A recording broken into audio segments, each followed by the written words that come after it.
दोस्तों, मैं आपका दोस्त कमलेश्वर तिवारी पुनः आपको भारतीय राष्ट्रीय कांग्रेस के 1885 में कांग्रेस का जो प्रथम अधिवेशन हुआ था, तो हमने पिछली वीडियो में जो बनाया तो उसमें हम 4 अधिवेशनों को लिया था, जिसमें 1885, 85, 86, 87 और 88।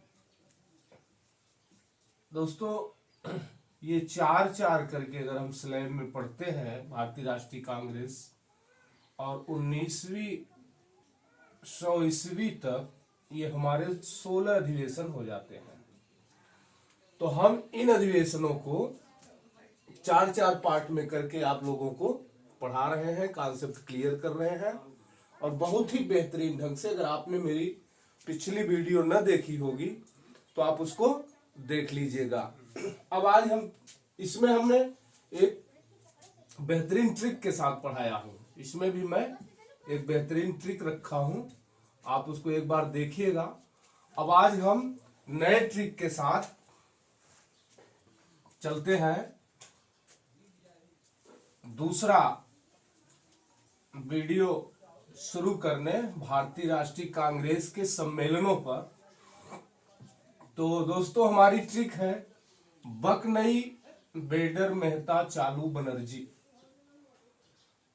और ऐसे ही सुपर ट्रिक हमने प्रथम वीडियो में, जब हमने कांग्रेस का अधिवेशन पढ़ाना शुरू किया, तो हमने पिछली वीडियो में बनाया हूं, आप उसको जाकर के देख लीजिएगा। पढ़ने में आपको बहुत ही आनंद आएगा, और आप एक बार अगर उसको पढ़ लिए तो कांग्रेस के अधिवेशनों के तो आप माहिर हो जाओगे। गवर्नर जनरल, वायसराय, सब में मैं आपको एक्सपर्ट कर दूंगा, ये मेरा दावा है। अब हम चलते हैं। अच्छा, एक चीज हमने आपको बताया था कि ये 1885 से और 19वीं सदी तक हमारे 3 गवर्नर जनरल थे, जिसको हमने ट्रिक बनाया था डफ लैस। लैस मतलब पी के लैस है, ये डफ माने पागल, पी के लैस है, और 2 बार गिरा, 2 बार गिरा, ठीक है। तो डफरिन, लैंसडाउन,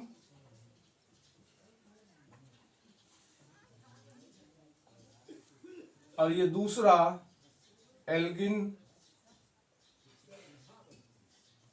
द्वितीय, ठीक। तो हमने इन तीनों गवर्नर जनरलों को एक ट्रिक में यहां समाहित कर दिया, ठीक है। अब हमारा जो डफ था, इसका कार्यकाल है 1885 से 1888 ईस्वी तक, जो 4 अधिवेशन करा दिया, ठीक है। अब यह नहीं है, ठीक है। ये कांग्रेस की 4 अधिवेशनों में था, 85, 86, 87 और 88 में। अब आपको कंसेप्ट तो क्लियर हो गया होगा। अगर कोई आपसे पूछ ले कि कांग्रेस के दूसरे अधिवेशन में गवर्नर वायसराय कौन था, तो आप डफ को नहीं भूलोगे, ये मेरा वादा है। तीसरे में कौन था? डफ था। ये पहला है, दूसरा है, तीसरा है, चौथा है, तो यहां हमारा वायसराय कौन है? Lord Dufferin. अब हमारा ये 4 तो खत्म हो गए, ये 4 को हमने पढ़ा दिया, ठीक है। अब हमारा जो दूसरा स्लेब है वह है बक, ये 4 है ना। अब ये है हमारा दूसरा स्लेब, बक बंबई। फिर हम मुंबई आ गए, कलकत्ता,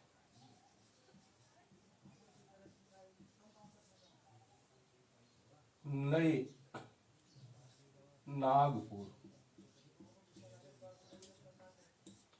फिर यहां ई से इलाहाबाद। कितनी बढ़िया सुपर ट्रिक है। देखिए बकनई में हमने 4 अधिवेशनों को जोड़ दिया, बंबई, कलकत्ता, बक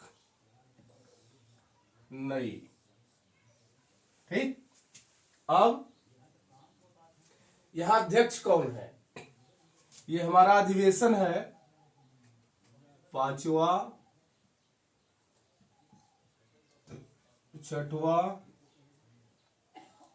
7वां, ये हमारा है 8वां अधिवेशन। भी देखते जाइए कौन कौन सा है। अब बंबई में बेडर, हाँ ये वही बेडर है भैया। कौन? जो कांग्रेस के संस्थापकों में सहयोगी भी थे, कांग्रेस के स्थापना में ये मुख्य सहयोगी थे ह्यूम के, और ये ह्यूम के जीवनीकार भी हैं। बेडर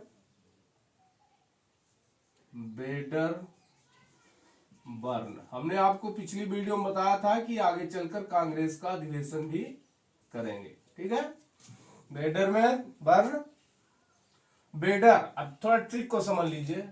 बेडर, बे को अलग कर दीजिए, डर। बेडर कौन है? मेहता जी है। और चालू कौन है?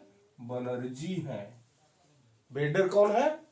मेहता है। और चालू कौन है? बनर्जी है। तो बेडर से हम आए बेडर बर्न। मेहता, फिरोज शाह मेहता, फिरोज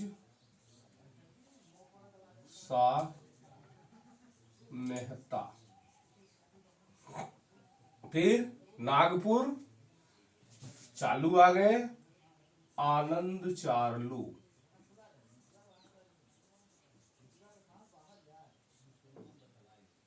आनंद चार्लू। इलाहाबाद, फिर यहां आ गए WC बनर्जी। वही कौन? जो कांग्रेस के पहले अधिवेशन के अध्यक्ष थे। ये कांग्रेस के पहले अधिवेशन के अध्यक्ष थे बंबई में, और बाद में इन्होंने इलाहाबाद में भी कांग्रेस के 8वें अधिवेशन में अध्यक्षता की थी। अब इससे तो एक बात आपको कंफर्म हो गया। अब देखिए यहां वायसराय लैंसडाउन है और उसका कार्यकाल क्या है? 1888 से 94। तो आप ये देखिए कि 5वां अधिवेशन कब हुआ? 1889 में। फिर 6वां कब हुआ? 90 में। फिर 7वां कब हुआ? 1891 में। और 8वां कब हुआ? 1892 में। ठीक है, ये तो हमारे अधिवेशन हो रहे हैं। और इसका कार्यकाल क्या है? 1888 से 1894। तो अभी ये 2 साल और रहेगा। यानी कांग्रेस का जब अगला अधिवेशन 9वां और 10वां होगा तब तक लैंसडाउन भारत में वायसराय बने रहेंगे। ठीक है, तो अब इनकी मुख्य बातें क्या थी आप देखिए। बंबई का जब ये अधिवेशन हुआ 5वां, तो इसमें पहली बार महिलाओं ने भाग लिया। पहली बार महिलाओं ने भाग लिया। ठीक है, प्रथम बार। ठीक है, अभी तक किसी कांग्रेस सम्मेलन में महिला नहीं भाग ले रही थी। तो बंबई में 5वें अधिवेशन में बेडरबर्न इसके अध्यक्ष थे। महिलाओं ने प्रथम बार जो है इसमें भाग लिया। और यहां मताधिकार जो है, वोट देने का अधिकार 21 वर्ष निश्चित किया गया कि कितने वर्ष का व्यक्ति वोट दे सकता है। मताधिकार क्या है? वही जो हम लोग वोट देते हैं प्रधानी में, विधानसभा, लोकसभा, ठीक है, या कहीं भी, तो वहां यही हमारा मताधिकार है। वोट देने का अधिकार जो है हमारा, वो कांग्रेस के 5वें अधिवेशन में, आज तो हमारा 18 वर्ष है, वोट देने का जो अधिकार है आज वर्तमान में वो 18 वर्ष है, ठीक है।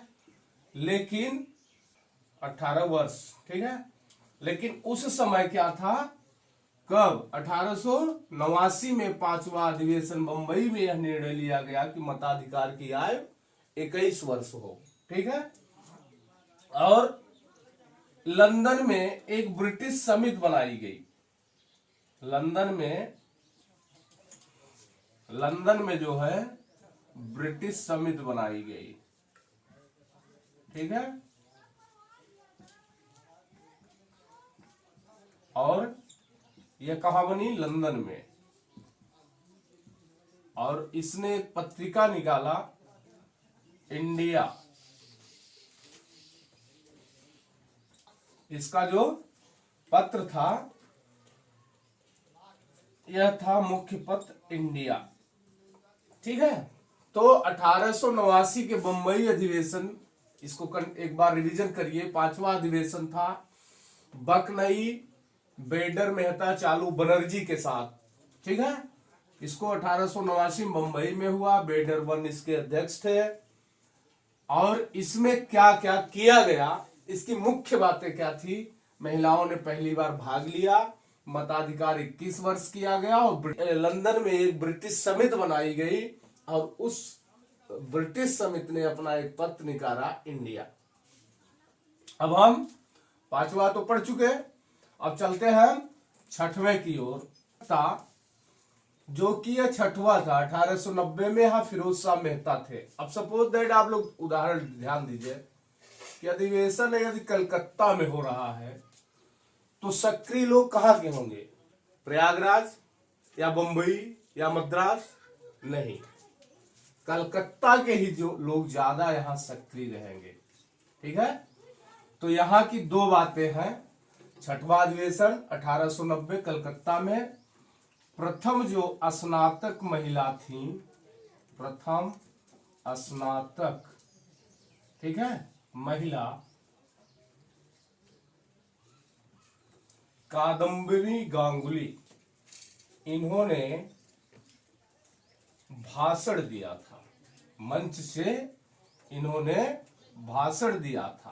कादम्बरी गांगुली ये प्रथम स्नातक थी, कहाँ की, कलकत्ता विश्वविद्यालय की। अब जब अधिवेशन कलकत्ता में हो रहा है तो वहां के लोग सक्रिय रहेंगे। तो कलकत्ता की जो प्रथम महिला स्नातक हुई थी कादम्बरी गांगुली, इनको वहां पर आमंत्रित किया गया और कांग्रेस के मंच से इन्होंने भाषण दिया। एक बात। दूसरा, यहां पर एक और महिला स्वर्ण कुमारी थी, ये उपन्यासकार थी, इन्होंने भी भाग लिया था, ये भी वहां पर उपस्थित थी। तो दो महिला, एक कादम्बरी गांगुली और दूसरा स्वर्ण कुमारी, ये उपन्यासकार थी। यह भी कलकत्ता के अधिवेशन 6वें में 1890 में फिरोज शाह मेहता इसके अध्यक्ष थे, यहां पर उपस्थित थे। अब हम चलते हैं तीसरा अधिवेशन 1891 नागपुर। अब हम देखते हैं 7वां अधिवेशन 1891 नागपुर, आनंद चार्लू, फिर वही ट्रिक, बकनई, बेडर मेहता, चालू बनर्जी, ये, ठीक है, न से नागपुर, चा से चालू से आनंद चार्लू। अब यहां की,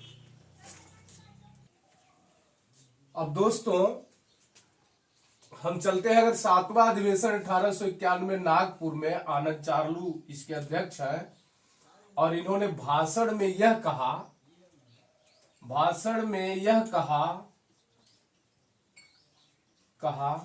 कि कांग्रेस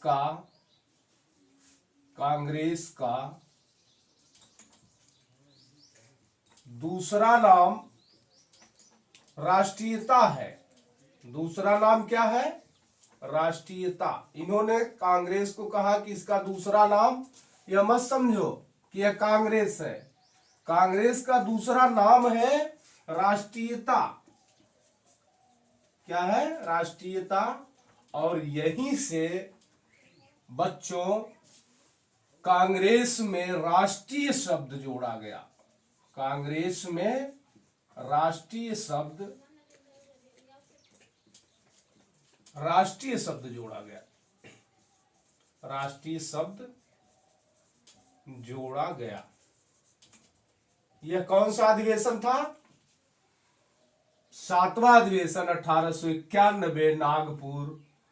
अब आप इसको मत समझिए, तो 7वां अधिवेशन 1891 में नागपुर में हुआ। अध्यक्ष आनंद चारलू थे। इन्होंने भाषण में यह कहा कि कांग्रेस का दूसरा नाम राष्ट्रीयता है, और यहीं से बच्चों कांग्रेस में राष्ट्रीय शब्द जोड़ा गया। पहले भारतीय कांग्रेस था, अब भारतीय राष्ट्रीय कांग्रेस हो गया। ठीक, यह 1891 घटना है। और यहां पर वायसराय लैंसडाउन है। थोड़ा लैंसडाउन के भी समय की हम घटना बताते चले कि यहां पर दूसरा फैक्ट्री एक्ट आया। फैक्ट्री एक्ट बना कब? 1891 में दूसरा फैक्ट्री एक्ट। तो 1891 में दूसरा फैक्ट्री एक्ट बना। यह लैंसडाउन के समय की महत्वपूर्ण घटना थी। यहां पर वायसराय लैंसडाउन है ना। अभी ये 93-94 तक चलेंगे, 93-94 तक, क्योंकि इनका कार्यकाल है 94 तक। अभी ये 2 अधिवेशन कराएंगे, ठीक है। और इस समय का दूसरा महत्वपूर्ण घटना है 1891 ईस्वी का फैक्ट्री एक्ट। अब फैक्ट्री एक्ट में, दूसरा फैक्ट्री एक्ट जब बना तो यह कहा गया कि सप्ताह में 1 दिन की छुट्टी हो, सप्ताह में 1 दिन छुट्टी हो, ठीक है।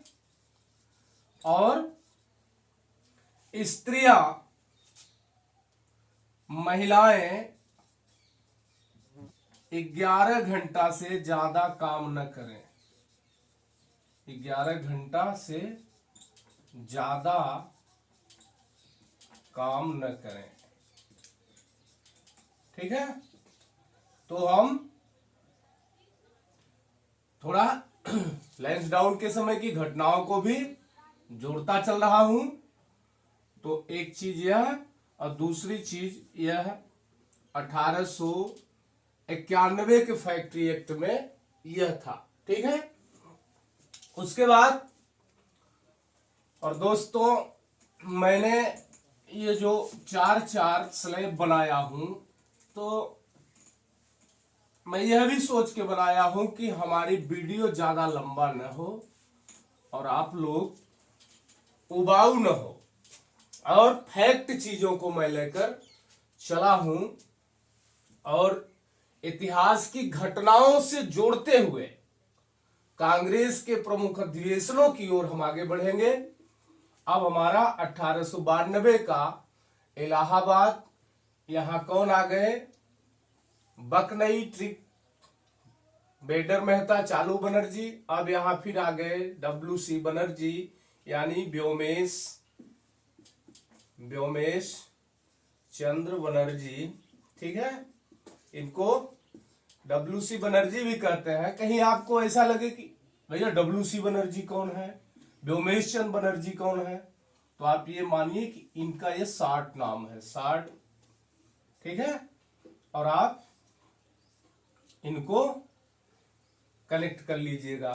फिर यह अधिवेशन जो इलाहाबाद में होना था, यह लंदन में होना था, लंदन में होना था, लेकिन नहीं हो पाया, ठीक है, नहीं हो पाया। और उसको अंत में जाकर इलाहाबाद में कराए, ठीक है।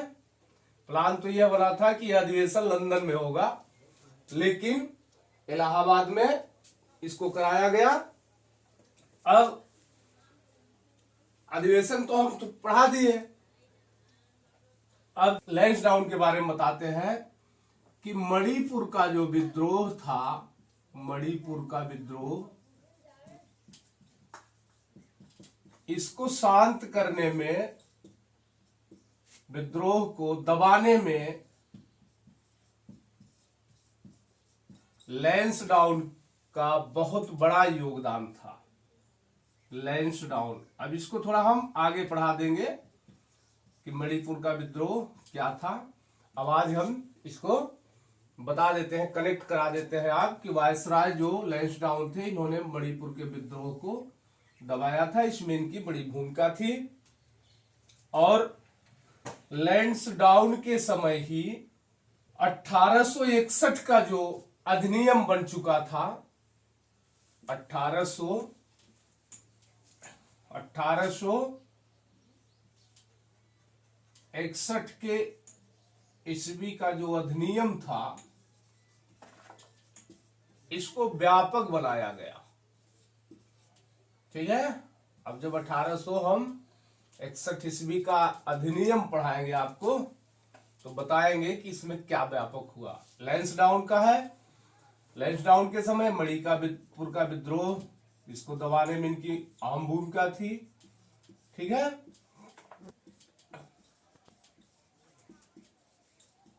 मणिपुर का विद्रोह लैंसडाउन ने बड़े ही बुद्धिमत्तापूर्ण से दबा दिया था। और इनके समय की एक बहुत ही महत्वपूर्ण घटना है डूरंड रेखा।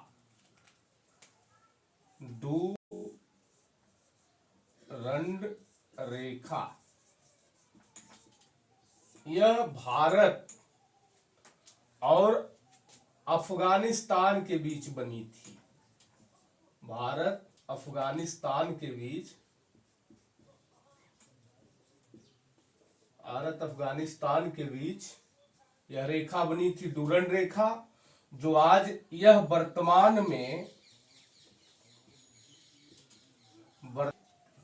तो जो वर्तमान में जब देश का बंटवारा हो गया, जब भारत का विभाजन हो गया, तो भारत से एक नया देश बना पाकिस्तान। तो अब पहले पाकिस्तान भी भारत था, उस समय भारत अफगानिस्तान की यह रेखा थी, डूरंड रेखा। लेकिन जब भारत बन गया, भारत अलग हो गया, तो अब यह पाकिस्तान, अब यह क्या हुआ, पाकिस्तान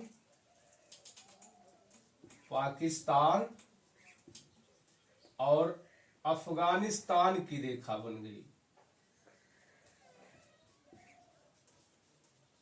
वर्तमान में यह किसकी रेखा है, पाकिस्तान और अफगानिस्तान की। इसको परीक्षा का ये बहुत ही इंपॉर्टेंट प्रश्न है, इसको आप लोग कंफ्यूज मुक्त हो जाइए कि यह डूरंड रेखा जो थी लैंसडाउन के समय, इसका निर्धारण हुआ था सीमा रेखा का। तो यह क्या कहते हैं, अफगानिस्तान, ये भारत और अफगानिस्तान की रेखा थी। ठीक है। लेकिन जब यहां पाकिस्तान बन गया, ये पाक हो गया, तो अब यह अफगानिस्तान और पाकिस्तान की सीमा रेखा है। तो दोस्तों, आज का टॉपिक मैं यहीं पर बंद करूंगा, क्योंकि हमने आपसे कहा है कि मैं सिर्फ 4 स्लैब ही लेके चलूंगा। अब हमारा वीडियो भी ज्यादा लंबा हो जाएगा। मैं आपका दोस्त कमलेश्वर तिवारी पुनः अगले वीडियो में आपके साथ उपस्थित होऊंगा, और इसमें जो भी कमियां होगी कमेंट मुझे जरूर करिएगा। धन्यवाद।